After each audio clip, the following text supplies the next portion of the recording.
આપણી સાથે હર્ષલ દસાની પણ જોડાયા છે. હર્ષલજી, સ્વાગત છે આપનું. Good afternoon. અને તમે કઈ રીતે જોઈ રહ્યા છો? જો જે સમાચાર આવ્યા છે કે યુએસ અને ઈરાન બંને સમજૂતી તરફ આગળ ઓલમોસ્ટ વધતા જોવા મળ્યા છે. રાઉટર તરફથી અત્યારે આ સમાચાર આપણને આવતા દેખાઈ રહ્યા છે સૂત્રો તરફથી, પણ માર્કેટમાં ઘણી સારી રિકવરી આ સમાચારના લીધે આપણે જોઈ રહ્યા છે. હવે ગ્લોબલી જે ડેવલપમેન્ટ આપણે જોયું હતું કે ગઈકાલે ટ્રમ્પે જે પ્રોજેક્ટ ફ્રીડમ છે એના પર રોક લગાવી હતી. બીજી બાજુ અમેરિકાના વિદેશ મંત્રી તરફથી ઓપરેશન એપિક ફ્યુરી જે છે તે પણ અહીંયાથી પૂર્ણ કરવાની જાહેરાત તેમણે કરી હતી. આ બધા ડેવલપમેન્ટ આપણને જે પશ્ચિમ યુદ્ધ ચાલી રહ્યું છે એની માટે અહીંયા બનતા જોવા મળ્યા છે. હવે આ જે સમાચાર આવ્યા છે થોડી આશા વધતી દેખાઈ રહી છે ને એનું રિએક્શન માર્કેટમાં પણ આપણે જોઈ રહ્યા છે. શું વ્યૂ રાખી રહ્યા છો અત્યારે જે રીતનું કામકાજ બજારમાં જોઈ રહ્યા છે એમાં? Hi, firstly good afternoon. Thank you so much મને બોલાવવા માટે. તમારો જે તમે હમણાં વાત કરી કે જે ન્યૂઝ આવ્યા છે એના કારણે માર્કેટના અંદર એક બહુ સારી રિલીફ રેલી આવી છે. તમે એ ક્રૂડ ઓઇલને જોશો તો તમને આઈડિયા આવી જશે, કેમ કે અત્યારે crude oil I think already 6% slip થઈ ગયું છે અને $100 નીચે જવાની તૈયારીમાં છે.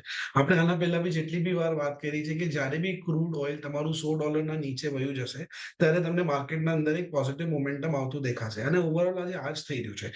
અત્યારે શું હતું, આના રિલેટેડ પાછી અનસર્ટેનિટી બહુ વધી ગઈ હતી કે યુએસ કંઈક કરી નાખશે, ઈરાન રેડી નહોતું. પણ ઓવરઓલ તમે જોશો તો માર્કેટ એક પોઝિટિવ ટ્રેન્ડના અંદર જ હતું. માર્કેટના અંદર સેલિંગ આવતી પણ નીચેથી પાછી એના અંદર બાઇંગ આવી જતી. તો ઓવરઓલ માર્કેટ એક પોઝિટિવ ટ્રેન્ડના અંદર જ છે. અને કોઈ આવી સ્પેસિફિક ન્યૂઝ તમારા માર્કેટના અંદર એક રોકેટ એડ કરી દેશે. ઓવરઓલ તમે આજે જોશો તો એવું નથી કે કોઈ એકાદ બે સેક્ટર સ્પેસિફિક રેલી આવી છે. સવારે તો એમ બી માર્કેટ ભાગી જ રહ્યું હતું કેમ કે કાલે ગવર્મેન્ટે જે સ્કીમ અનાઉન્સ કરી ઈસીએલ છે એના કારણે ઓવરઓલ માર્કેટ એક પોઝિટિવ મોમેન્ટમમાં જ હતું. પણ અત્યારે આ જે ન્યૂઝ આવી ગઈ છે એના કારણે તમને એક overall broader market base recovery આવી ગઈ છે. તમને અત્યારે પીએસયુ બેંક, ઓટો, રિયાલિટી બધાના અંદર એક સ્ટ્રોંગ બાઉન્સ આવતો દેખાઈ ગયો છે. તો ઓવરઓલ આઈ ફીલ કે માર્કેટ અત્યારે બી બાય ઓન ડિપ જ છે. અને તમને આઈ થિંક બેંક નિફ્ટી 2% આસપાસ ઉપર છે આજે. તો overall market is moving towards its all time high. અને it is not only a index driven rally કે ખાલી નિફ્ટી ચાલી રહ્યું છે કે મિડ કેપ ચાલી રહ્યું છે કે સ્મોલ કેપ ચાલી રહ્યું છે. ઓવરઓલ બ્રોડર માર્કેટ જ ચાલી રહી છે. ઘણા બધા સેક્ટર્સ ઓવરઓલ રેલીના અંદર પાર્ટિસિપેટ કરી રહ્યા છે. તો આઈ થિંક દેટ હવે એકવાર માટે આપણે કહી શકીએ છીએ કે જ્યાં સુધી કોઈ એકદમ એક્સ્ટ્રીમ બેડ ન્યૂઝ નથી આવી જતી ત્યાં સુધી માર્કેટનું એક ટેમ્પરરી બોટમ લાગી ગયું છે. અને કોઈ બી ડિપ જે નાની મોટી નેગેટિવ ન્યૂઝના ઉપર આવી શકે છે, all the dips will be boat back. તો ઓવરઓલ મારો બી હવે finally we have entered into a bullish zone and we are about to break out from the all time high. ખાસ કરીને તમારી પાસે આવીશ હર્ષલજી, કારણ કે જો આપણને આ જે આખું સેગમેન્ટ છે કેમિકલ વાળું, આ ત્રિમાસિકમાં ક્વાર્ટરમાં એક સારું કરતું દેખાયું છે. આપણે જોઈએ તો નવીન ફ્લોરિનના જે પરિણામો આવ્યા હતા એ પણ ઘણા સારા હતા. ત્યારબાદ એક પોઝિટિવ રિએક્શન ત્યાં પણ આપણે જોયું હતું. અત્યારે એસઆરએફના પરિણામો આવી રહ્યા છે. ત્યાં પણ જુઓ તેઓ ટર્નઅરાઉન્ડની વાત કરી રહ્યા છે. ઘણો લાંબો સમય અહીંયા લગભગ 2020-21 પછીનો એક સમય હતો કે આ સેગમેન્ટ માટે આવા કોઈ સારા સંકેતો કે સારી વાતો કંપની તરફથી સાંભળવા નહોતી મળતી. ફાઇનલી આ સમય થોડોક બદલાયો છે. તમને લાગે છે કે અહીંયાથી હવે કદાચ થોડોક આવનારો સમય આ બધી કંપનીઓ માટે આપણને સારો રહેતો જોવા મળે, ખાસ કરીને કેમિકલ સેક્ટર માટે? કેમિકલ સેક્ટરનું તમે અગર જોશો ને તો એનું સૌથી મોટું જે કેમિકલ સેક્ટર માટે બૂસ્ટર હતું એ ઇન્ડિયામાં China+1 હતું. હવે તમે જોશો ને તો એ સ્ટોરી પ્લે આઉટ તો થઈ પણ એના સાથે જે એના માર્જિન્સ થવાના હતા, જે ઓરિજિનલ પ્રોજેક્શન્સ હતા એનાથી થિનર માર્જિન્સ પર એ લોકોનું એ આખી સ્ટોરી પેન આઉટ થઈ. જેના કારણે તમને કેમિકલ સેક્ટરના અંદર એ મેસિવ ગ્રોથ નથી મળી. પણ અગર હવે તમે એસઆરએફ નું રિઝલ્ટ જ જોશો તો એસઆરએફ નું રિઝલ્ટ માટે એ લોકો માટે 2026 બહુ સારું યર હતું. એ લોકોનું પ્રોફિટ્સ પહેલા 3 ક્વાર્ટરના અંદર એકદમ સારી રીતના ગ્રો થયું છે. અને જે લોકોનું સ્પેશિયાલિટી અને ફ્લોરોકેમિકલ બિઝનેસ છે એના અંદર બી they have done very well. અગર તમે આ લોકોનું જોશો, જે આ લોકોનું મેજર ડિફરન્શિએટર છે તમારું ફ્લોરો પોલિમર્સ અને જે ફ્લોરો ઇલેક્ટ્રોમાયર્સ, જે આ લોકોનું મેજર ડિફરન્શિએશન છે એ લોકોના અંદર I think SRF has been doing very well. અને એના ઉપર જે આ લોકોએ 2300 કરોડનું રેફ્રિજરેશનનું ઇન્વેસ્ટમેન્ટ નાખ્યું છે, જે એ લોકો ઇન્વેસ્ટમેન્ટ કર્યું છે એ એક સ્ટ્રક્ચરલી લોંગ ટર્મ બેટ છે. અગર તમે આ ફોર એક્ઝામ્પલ ફ્લોરોપોલિમર્સ જ જોશો તો એનું જે રેવન્યુ છે એ તમને મેજર 2028 થી આવતું દેખાશે. આ લોકોનું તમે અગર અહીંયાથી વ્યૂ જોશો, they have been in a consolidation for a very long time. એ લોકોએ ઘણા વર્ષોથી તમને મૂવ આપ્યું જ નથી, એક રેન્જના અંદર અટકી ગયા હતા. પણ હવે મને લાગે છે કે ફાઇનલી ઓવરઓલ આ લોકોના અંદર એ જે ગ્રોથ હતી એ પાછી પિકઅપ થવાની ચાલુ થઈ છે. તો ક્વાર્ટર નું રિઝલ્ટ એમ તમે જોવા જશો તો કોઈ બહુ મેગ્નિફિસન્ટ રિઝલ્ટ નહોતું, but overall FY26 has comparatively done very વેલ. તો અગર તમે જોવા જશો અહીંયાથી આઈ થિંક નેક્સ્ટ 1-2 વર્ષના અંદર જ્યારે આ લોકોના બીજા બધા પ્રોજેક્ટ્સ કેપિટલાઇઝ થઈ જશે ને જ્યારે કેપેક્સ થઈને જ્યારે એ લોકોના રેવન્યુઝમાં આવવા માંડશે, I think at that point of time આ લોકોના રિઝલ્ટ્સ અને ટોપ લાઇન અને bottom line should start picking up very well. અને માર્કેટ્સ આર ફોરવર્ડ લુકિંગ, તો આ લોકોના પ્રાઇસના અંદર તમને આજે જ મુવમેન્ટ આવતી દેખાશે. પ્રોબેબલી એટલે જ નવીન ફ્લોરાઇન SRF આ લોકોનું હમણાં સ્ટોક પ્રાઇસમાં ઘણું સારું ઉછાળાયું છે. તો હર્ષલજી આગળ વધીએ અને ખાસ તમારી પાસેથી મેરિકો અને ઓવરઓલ એક FMCG સેક્ટર માટે પણ વાત જાણવી છે. જો ખાસ કરીને અત્યારે તમે મેરિકોના મેનેજમેન્ટની પણ વાત સાંભળી, રૂરલ ડિમાન્ડ થોડીક અહીંયાથી વધારે મજબૂત થતી જોવા મળી રહી છે. કંપની અહીંયાથી પણ હજી 8% ઓવરઓલ એક વોલ્યુમ ગ્રોથ, 15,000 કરોડના રેવન્યુ હાંસલ કરવાની વાત અહીંયાથી કરી રહી છે ને એક બહુ સારું પ્રદર્શન ઓવરઓલ FY24ની અંદર એમણે કર્યું છે. નો ડાઉટ એના માટે એમણે ઘણા એક્વિઝિશન્સ પણ કરવા પડ્યા, પરંતુ તમને લાગે છે કે આ પ્રકારનો ગ્રોથ આવનારા સમયમાં પણ થોડોક સસ્ટેન રહેશે? કારણ કે અત્યારે જોઈએ તો આપણે થોડીક મોન્સૂનને લઈને થોડીક અનસર્ટેનિટી છે, તો ઓવરઓલ FMCG માટે અહીંયાથી શું આઉટલુક? કારણ કે પરિણામો બધી જગ્યાએ આપણને થોડાક પ્રોમિસિંગ આવતા દેખાયા છે. હમણાં તમે જેવી રીતના FMCG નું બી સ્પેસિફિકલી જે વાત થઈ, તો FMCG નું આ વખતનું રેવન્યુ વોઝ ફેન્ટાસ્ટિક અને rural demand has been really picking up. એ તમને ટુ વ્હીલર ઓટોના સેલ્સના બી અંદર દેખાઈ રહ્યું છે કે rural demand has been really picking up. Overall અગર તમે જોશો તો FMCG sector has been doing fantastically well. પણ FMCG સેક્ટરના અંદર જે સૌથી મોટો પ્રોબ્લેમ આવી રહ્યો છે એ છે રો મટીરિયલનો ઇનપુટ કોસ્ટનો પ્રેશર.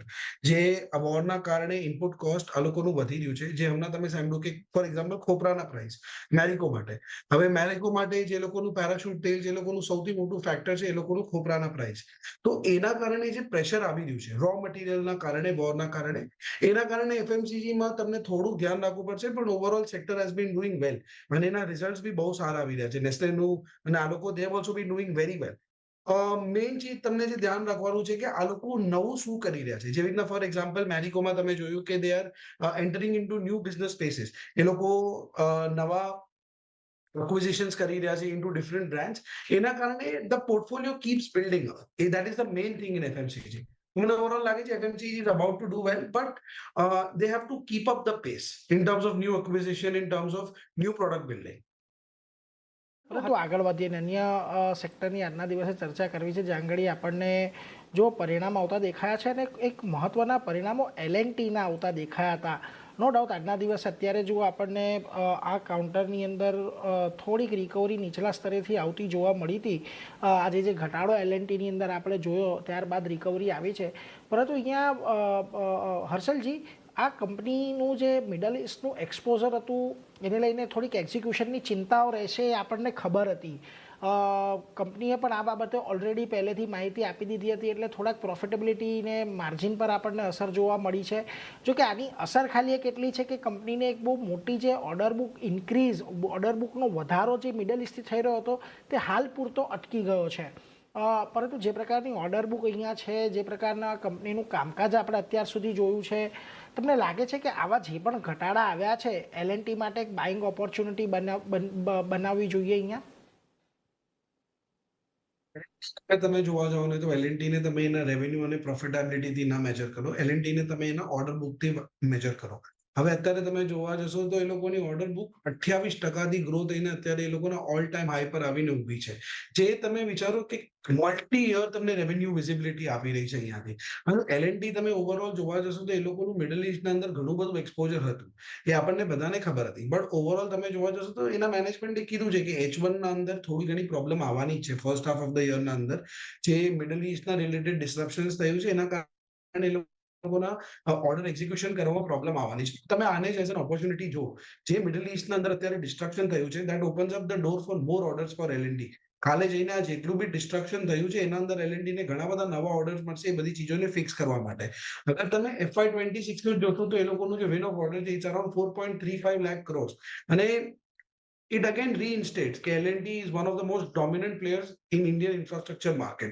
અગર તમે ઓવરઓલ જોવા જશો તો મિડલ ઇસ્ટની જે લોકોનું ઇનપુટ કોસ્ટ જે ઇનપુટ કોસ્ટ છે એ લોકોનું વધી રહ્યું છે મિડલ ઈસ્ટ આ ક્રાઇસિસના કારણે. તો એ લોકોને એ બી ટેકલ કરવાનું છે, which is going to be a major task for L&D. અને L&D નું જે હાઈ-ટેક મેન્યુફેક્ચરિંગ પ્રોજેક્ટ છે, જે એ સેમિકન્ડક્ટરના અંદર છે, જે ડિફેન્સના અંદર છે, એ ઘણું ડિલે થતું જઈ રહ્યું છે, જેના કારણે જે it is going to be one of those high value growth engines for L&D, જે સેમિકન્ડક્ટરની સાઇડ છે. અને આઈ થિંક ઇન્ડિયાની એક બે કંપની છે બહુ કેપેબલ છે, ત્યાં સાઇડના અંદર ઇન્ડિયાને એક્સપ્લોર કરાવી શકે છે, પ્રોબેબલી L&D છે. તો ઓવરઓલ આઈ થિંક કે L&D નું રિઝલ્ટ બહુ અમેઝિંગ આવ્યું છે, nothing to be worried about. It's a long growing consistent compounder. Middle ઈસ્ટના અંદર થોડી પ્રોબ્લેમ છે, જેના કારણે અત્યારે તમને રિઝલ્ટના અંદર થોડું માર્જિન્સના અંદર હેવી થતા દેખાઈ રહ્યું છે, but it's again an opportunity. કાલે જઈને આજે ડિસ્ટ્રક્શન થયું છે એને ઠીક કરવા માટે L&D જવાનું છે. તો એની સાથે જ આગળ વધીએ અને એક KPIT ટેકના પણ જુઓ આજના દિવસે પરિણામ આવતા દેખાયા અને ત્યારબાદ આ સ્ટોકની અંદર આજે આપણને આમ તો મોટેભાગે ઘટાડા તરફી કારોબાર જ જોવા મળી રહ્યો છે. પરિણામ આવ્યા બાદ આ સ્ટોક જુઓ ઓલમોસ્ટ અત્યારે 3.25% નીચે છે, જો કે નીચેથી ત્યાં પણ થોડીક રિકવરી આપણે અત્યારે જોઈ રહ્યા છીએ, પરંતુ કોઈ એવી બહુ મોટી રિકવરી નથી આવી. અને ઓવરઓલ પરિણામો કરતાં પણ મહત્ત્વની વાત અહીંયાથી એ છે FY27 માટે એમણે જે વાત કરી છે હર્ષલજી, એ ઘણી મહત્ત્વની છે. એમનું કહેવું છે અહીંયાથી FY27 વધારે પડતું પ્રોમિસિંગ લાગી રહ્યું છે. જોકે તે છતાં પણ સ્ટોકની અંદર અત્યારે થોડો ઘટાડો છે. કઈ રીતે તમે જોઈ રહ્યા છો? કારણ કે જો કંપનીને અહીંયા 20.5 થી 21.2% વચ્ચેના માર્જિનની અપેક્ષા છે. Commercial vehicle, USA, India, China આ બધેથી એક સારા ગ્રોથની અપેક્ષા તેઓ રાખી રહ્યા છે. કઈ રીતે તમે આ સેગમેન્ટને પર્ટિક્યુલરલી આ કંપનીને જોઈ રહ્યા છો? કારણ કે એક સમય હતો કે અહીંયા પણ આપણે એક બહુ મોટી રેલી જોઈ લીધી હતી, પરંતુ ત્યારબાદ ત્યાં પણ એક ખાસા સમયથી એક ઘટાડો ચાલી રહ્યો છે. તમને લાગે છે કે આ સેક્ટર અત્યારે કે આ સ્ટોક અત્યારે થોડોક અટ્રેક્ટિવ બની રહ્યો છે? અગર તમે જોવા જશો ને તો KPIT tech is mainly connected to auto. જે ઓટોનું રેલી આવે એના સાથે તમને KPIT ટેકના અંદર મુવમેન્ટ આવતી દેખાશે. પણ મને અહીંયાથી પર્સનલી ઓટોના અંદર જ એક સ્લોડાઉન આવતું દેખાય છે. ઓટોની ડિમાન્ડ જે તમે કહી રહ્યા છો ગ્લોબલી વધવાની છે, ઇઝ ધેટ એક્સપેક્ટેશન. બટ મને અહીંયાથી પર્સનલી લાગે છે કે ઓટોની ડિમાન્ડ ઓવરઓલ નેક્સ્ટ 2-3 વર્ષના અંદર ડ્રોપ થવાની છે. The reason for that is simply because જે AI નું ડિસ્રપ્શન અત્યારે આવી રહ્યું છે, તમે અત્યારે ઓબ્ઝર્વ કરી રહ્યા છો તો ઘણી બધી મેજર કંપનીઝ લે ઓફ ચાલુ કરી નાખ્યું છે.